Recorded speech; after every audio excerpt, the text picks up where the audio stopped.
adore. Number 20. Sinister Seduction 2019. Recently widowed Sharon is concerned when her son Anthony has trouble fitting in at school. However, her worries end when Dylan, an athlete and one of the most popular boys at school, suddenly befriends Anthony. But the more time Dylan spends at the house, the more Sharon suspects that his interests lie with her as opposed to her son. And as Dylan's obsession with her turns dangerous, she discovers that Dylan's advances have a more sinister motive than she could have ever guessed. Revenge for something in Sharon's past that she thought had long since been buried. The character of Dylan did very well playing the villain, lovely, mysterious, yet definitely on the crazy train. However, the main character of Sharon was absolutely horrifying, trying to watch as she tried to deliver the same to the audience. Literally watch paint dry movie enthusiastically than the performance the actress tried to put on. Same with the son Anthony, he had good moments but most of it was dry and hard to get through. The actor who played Dylan could have more a breakout performance for home if he had a better cast to support him. Number 19. Bastard 2019. 17-year-old Dan does not have an easy time. His older brother Robbie died in an accident 2 years ago, which still leaves traces within the family. His mother Nina is locked up at home. His father Philip ran away from work. When mother and son meet the homeless Raja, Nina smells an opportunity to fill the void in her life again. Without consultation, she brings Raja into the house. Relation within the family soon wither and love and violence infect civil security. When Dan notices that the newcomer is gaining more and more power over his mother, he bites into his mysterious past. Soon he begins to fear that the intruder carries all the characteristics of a psychopath. Lead actress of the movie is Tina Raymer. Tina Raymer was born in Belgium. She is an actress known for 2008's Loft, 2012's Salamander and 2020's Blackout. She has been married to Peter Van Den Begin. They have 2 children. Number 18. Wave of Crimes 2018. Lair is 40-something woman who live in Bilbao. They try to open a cupcake shop. Divorce of a Cosme, a corrupt CEO who is married in second term with Vanessa. Her attempt to build a life for herself and her teen son Asia turns upside down after to realize that the absent-minded Asia killed his father during a Cosme's visit when he started to despise openly his son. Trying to save Asia to going to the jail, Leire hides the corpse in Cosme's car and suggested by Azier goes to a bar implying a taxi driver in a fake scene of harassment to pay attention and having an alibi. But Vanessa and her corrupt lawyer Susanna start the searching of Cosme and especially of his cell phone, which it contained enough evidence to reveal an entire web of nefarious business implying other important Bilbao CEOs. Things complicate after Julian, Azier's best friend who is falling in love with Lair and he tries to seduce her at any cost. At the same time that Andoni and Juansu, 2 agents of Arzena, find Cosme's car with the own Cosme inside, that Azier and Julian have been moved to a distant point while Lair was sleeping. Adding a plus of trouble, Lair's mother Paki and her caregiver Evelyn moves where Lair's after a flood in Paki's house. Looking for save the position and the business, Vanessa and Susanna propose Andoni to accuse falsely Lair, hoping to find the cell phone and avoid that Azier as the half of Cosme's money. Number 17. Bloody Murder 1974. Helen, an antique dealer, and her husband George, a respected doctor, live in a beautiful property and give everyone the image of conjugal happiness. The children Daniel and Nadine are busy with their study and their loves. The bourgeois life of Helen is troubled by the murder of her lover Philip, a friend of her son. She finds the body when she goes to one of their appointments. In shock, she still thinks to take away the address book of the victim, where her name appears, object compromising for her marriage. The police are interested in her. A stranger blackmails her. She is caught in a gear that she cannot get out of. She then suspects that all is a revenge from her husband. Do not let Michael Bock's presence fool you. Yes, he was the prototype of the bourgeois Charlotte's character. At the turn of the decade, bourgeois people, the director of La Femme Infidèle or La Rupture despised. Chabrol's bite is terribly lacking here. La Main a Copper is nothing more than a very dry detective story including adultery, blackmail, murder. Helen, an antique dealer, lives in a desirable property in the chic newly with her husband and her 2 children. This respectable family will be involved in very dirty things, but do not panic. Pierre's film actually prizes the discreet charm of the bourgeoisie. Number 16. Class 1983. Jonathan, a naive country boy, gets a scholarship to a classy prep school, where he rooms with suave, rich and handsome Skip. Skip decides it is his duty to see that Jonathan loses his virginity.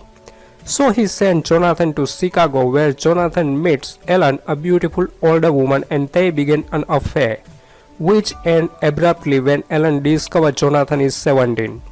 During Christmas break, Jonathan visits Skip's house and discovers that Ellen is Skip's mother. Ellen tells Jonathan to leave when he rejects her advances, but then begins calling him and begging to see him. Finally, Jonathan agrees to meet her and plans to end the affair, but Ellen seduces him, and that's when Skip, who follows Jonathan, discovers them. According to the 80s Rewind website, apparently at one point during filming, Rob Lowe allegedly threatened to quit the movie unless he was allowed to appear in a scene totally naked in a bathtub full of baked beans. The director refused but did manage to finally lure Lowe back to the set. Second consecutive back-to-back movie where actress Jacqueline Bisset has romantic liaisons with a younger man. The earlier movie was George Cukor's Rich and Famous, where Bisset actually had passionate encounter with 2 younger men. The actual full real name of Skip was Squire Franklin Borrock. Lowe's character is billed in the credit though by the Skip nickname. Number 15. Paint 2020.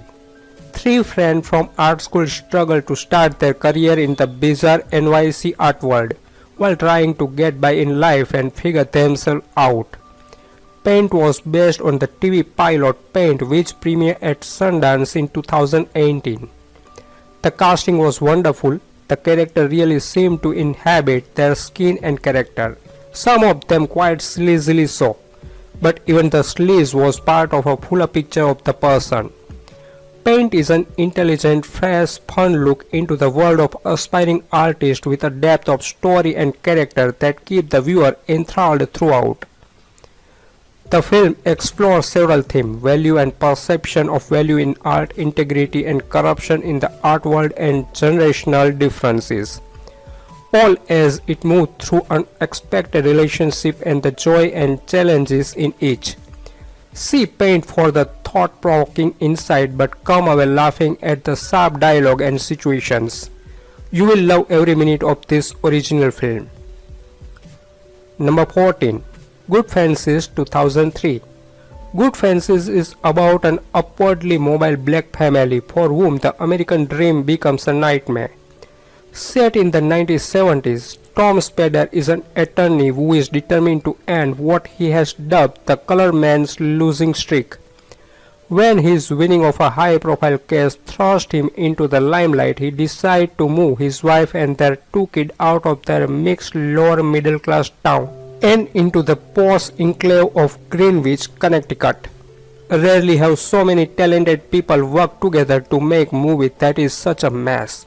Everyone associated with Good Fences, not just Glover and Goldberg, but also director Dickerson and screenwriter Ellis, has done much better work in the past and will do better work again in the future. But this pudding has no theme, as Churchill said. It is neither comedy nor drama, neither funny nor moving. The movie seemed to agree with the character in the Robert Frost poem that good fences make good neighbors. Its tone argued that integration was a failure and that blacks should stick to neckbone and avoid brie. But the narrator of Frost's poem is wiser and says something that doesn't love a wall that won't it down. Number 13. I Am Love, 2009.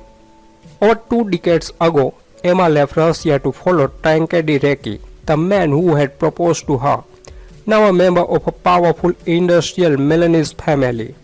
She is the respected mother of 2 sons, Eduardo, who is engaged to Eva, and Gianluca, that are businessmen, and their lesbian daughter Elisabetta that lives in Nice. Emma, although not unhappy, feels confusedly unfulfilled. One day, Eduardo becomes partner in a restaurant with Antonio, a talented chef and Eduardo's friend, and Emma has a love affair with him.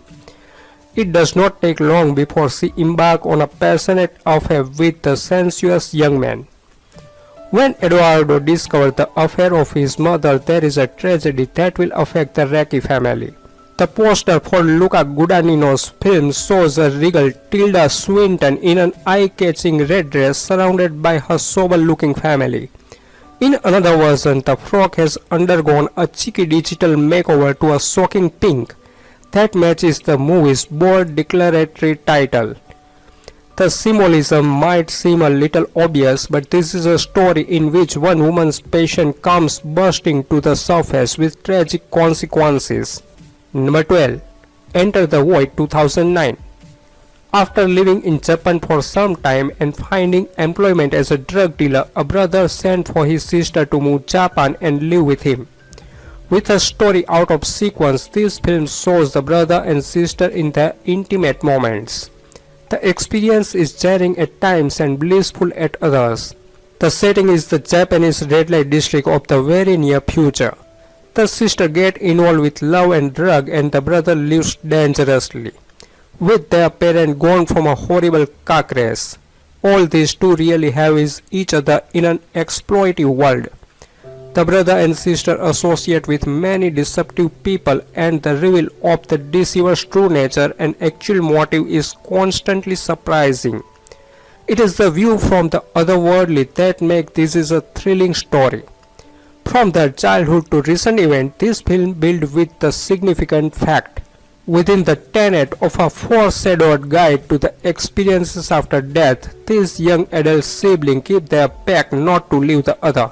The film's world premiere was near the end of the Cannes Film Festival 2009 because the film was not finished at that time.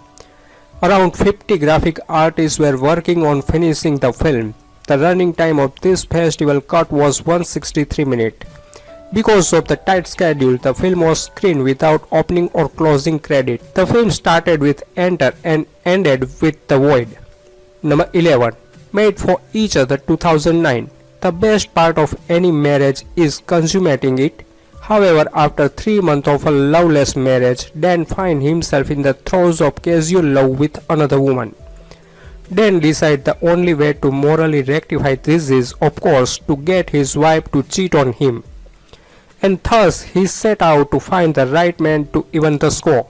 You weren't expecting much seeing the IMDb rating for this title after watching it.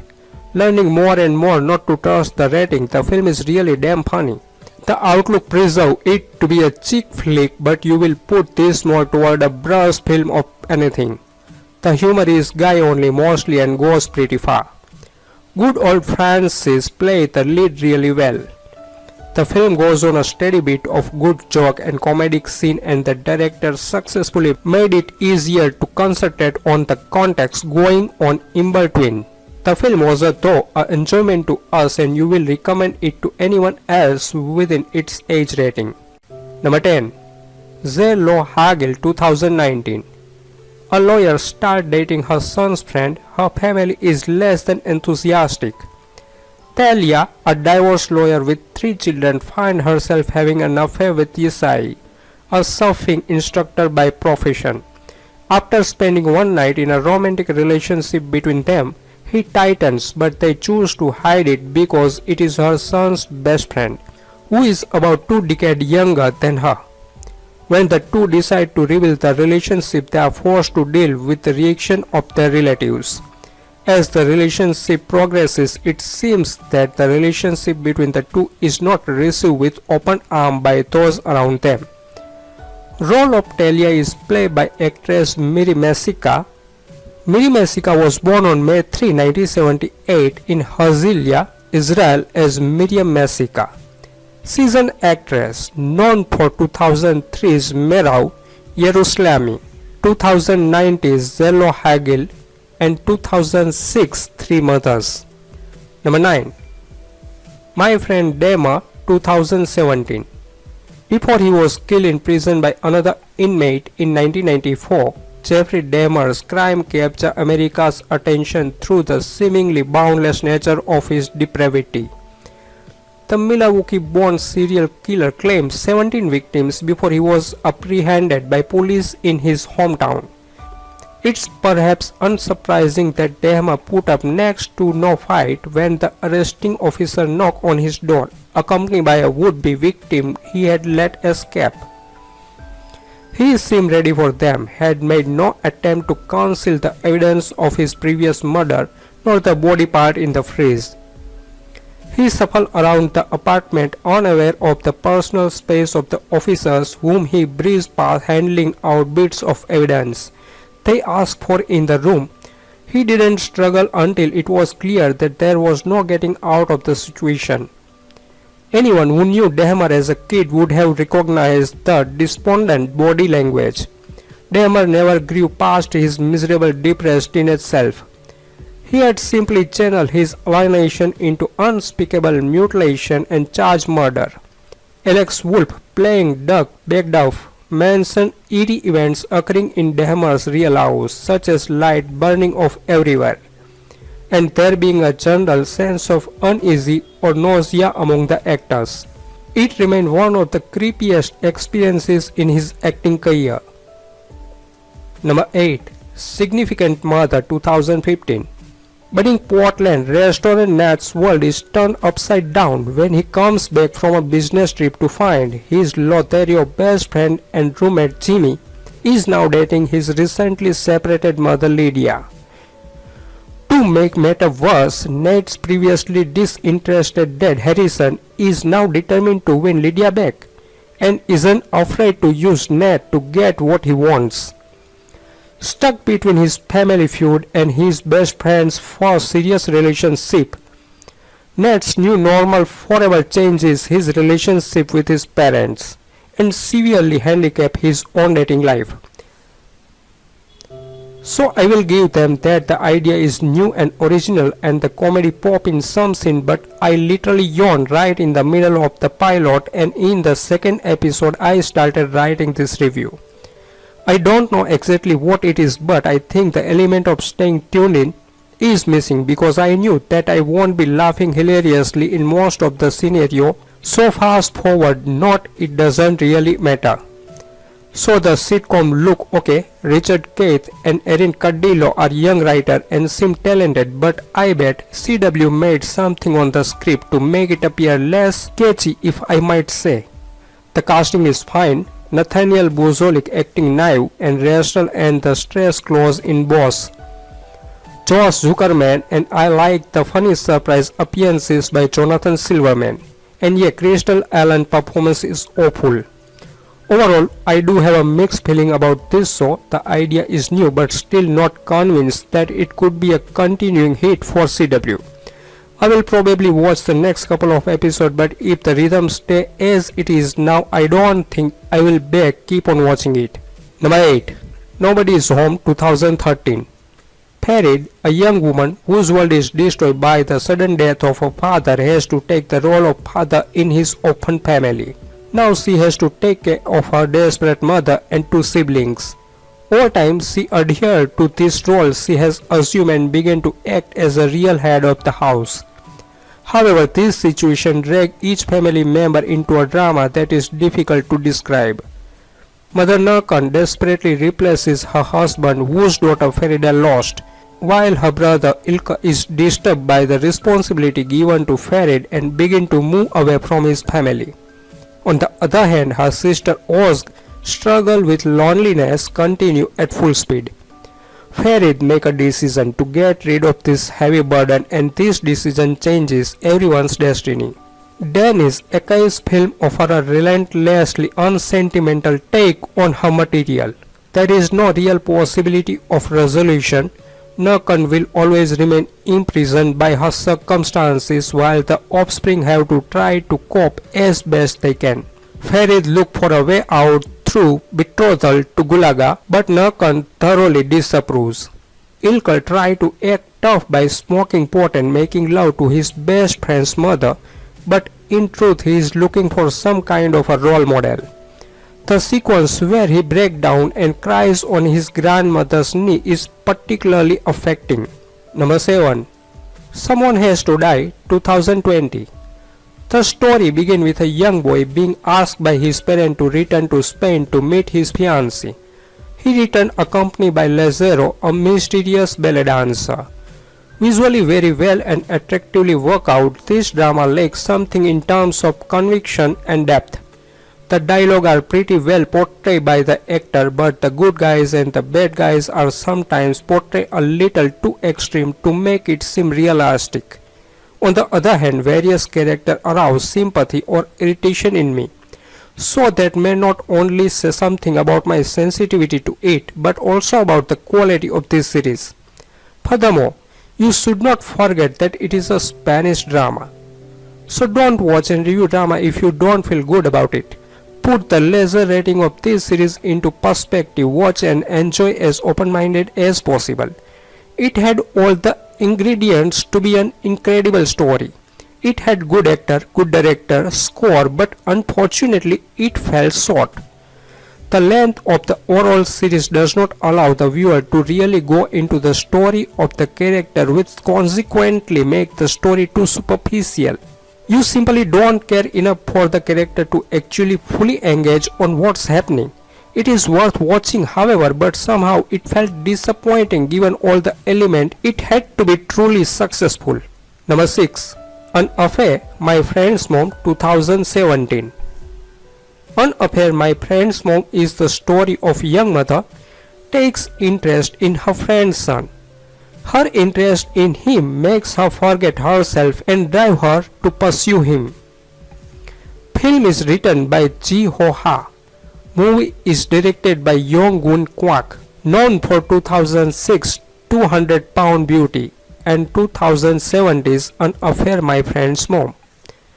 Lead star of the film are Kim Sung-gu, Jo Wan-jin and Jin Yeon-kim. Kim Sung-gu and Jo Wan-jin make debut with this film, while another actor Ji Yeon-kim is known for her work on 2012's The Thief, 2007's An Affair with My Friend's Mom, and 2013's Secretly Greatly. An Affair, My Friend's Mom 2017 is a South Korean movie. Budget of the movie is $20,000. Movie is released in 2017 in South Korea. Runtime of the movie is 83 minutes. Number 5. The Mosquito Net, 2010. Maria suffers from Alzheimer's disease.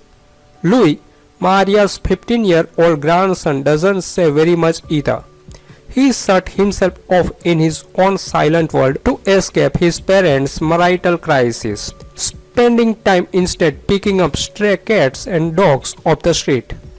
His father Miguel wants to put a stop to this eccentric behavior, but his protective mother Alice indulges him.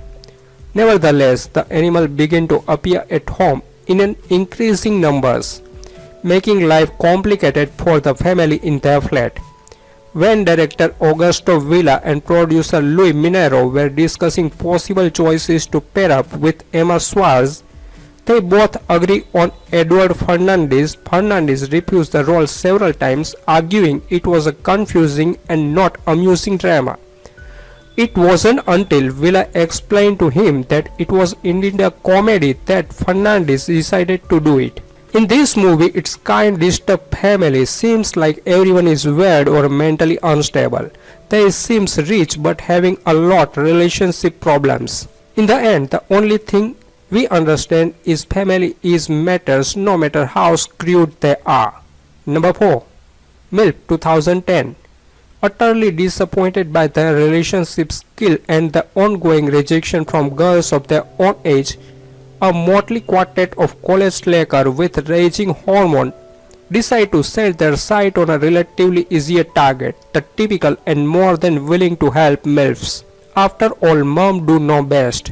However, when an over-jealous member engages in a clandestine affair with an off-limit mother, lifelong friendship will be put to the test. Can the boys survive the betrayal? The 4 lead guys were actually all good-looking guys in their own right, so off the bat it was hard to believe this guy had bad luck with the ladies. I got no complaint on cast though. Jack Collinson was natural in his performance, kept it simple. The way he was in person was pretty much what you saw as the Brandon character. Philip Marlett is a really funny dude and by far has the most emotional range. The British guy Ned got to be a little much for me. A bit theatre-ishly big at times, but these 3 guys definitely figured out how to make their own characters seem like guys who don't have much luck with the ladies. Brandon was nutty and awkward, Anthony was a space out, angsty and oversensitive, Nate was an obnoxious 6-year-old Austin Power. Raymond Camacho Rose, he was also a good natural actor with charisma, but I had a hard time believing he had have trouble getting with girls. His pink shirt really only made him look more alpha. Number 3. The Sea in Your Eyes 2007. This is the story of a mother-son relationship damaged by the loss of the father figure, a film about desire, frustration, taboo and hypocrisy. Ella is unhappy. She has lost a husband years ago and is not satisfied with her present life. She has a son from her first marriage, Brian, and for years she unconsciously hoped he would replace her deceased companion.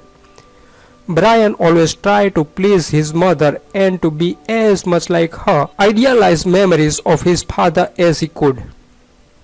It was a mother-son relationship on the verge of incest. But for unknown reason, Brian and Ella are no longer in speaking terms, even though they meet at the dinner parties she offers once a year. This year's dinner party is special because it reveals surprising detail about the mother-son relationship. The dinner table argument is followed by a series of incidents that prove to be a strange yearly routine. Ella's character is played by actress Kathleen Law. Kathleen Law has performed in more than 25 independent films. Most recently, she has played Kristen Cameron in the thriller Prepper's Groove. Number 2. Buddy's Mom 2015. 20-year-old Kyung Soo is a man who's learned about love from the internet but knows nothing about the real thing. He's only had crushes and he has never been kissed before. When he confessed his feeling to Ji-yeon, his crush, he felt shame. One day he has a fight with his father and remember his friend Ba Hank had invited him over to Gwangdo. There he falls in love with someone unexpected. The opening scene of Buddy's Mom consists of a bunch of idiot college kids talking about love. The Young Mother series of films comes up in conversation and our interpreted lead character Kyung Soo says who wants a younger mother. Mothers are hot because they have been around the block. The older the better. You know what would really be an idea for a semi-love film? Your Buddy's Mom.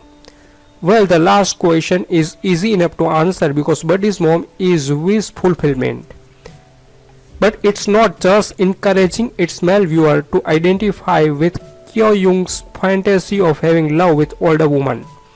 Buddy's Mom is also validating the fantasy that one day an immature young man like yourself will have love and grow up into a respectable adult. Ridiculous as that idea is, the sentiment is sweet enough that I can just barely manage to recommend Buddy's Mom, but only if by some bizarre miracle you happen to be a person who want to watch love film and are expecting a possible story too. Number 1. Night Trip 1982. Thomas and his quest for friendship and love. He takes rowing lesson and grows rather fond of his teacher, who according to his mother is unlike the bully trainer in other clubs. He really knows how to work with children. Thomas idealizes his trainer, and when the boy discovers that the person he felt such a love for lied to him in order to sleep with his mother, his heart is broken. It's hard for him to understand why his trainer would prefer to be intimate with his mother than to be with him. The movie is directed by Nick van den Bossem. Nick van den Bossem was born in Netherlands. He was a director and actor known for Dublin, Del Lemming, and Johnny and Jesse. Lead actress of the movie is Cox Habema. Cox Habema was born in Netherlands. She was an actress known for Maddie's Centrum West, Yolima, and The Incorrigible Barbara. She was married to Herman van Gaston. Number 1. Un Embrujo, 1998. Alessio, teen boy, is initiated into love by Felipa, his school teacher. After discovering the relationship, she leaves town, leaving him mired in nostalgia. Forced to marry another woman and lead a routine life, Alessio spent the year remembering the romance with Felipa until 10 years later the woman returned, removing his wound and forever changing his life, that of his family and his of the entire town. In 1928, in a revolutionary Mexico in the small village of Progreso, nearby the harbor in the district of Yucatan, Alessio is the son of a violent stevedore who is one of the founder of the local union. The boy has a sister, mother and 2 friends and is not a good student. He frequently lies, especially to avoid the physical aggression of his father.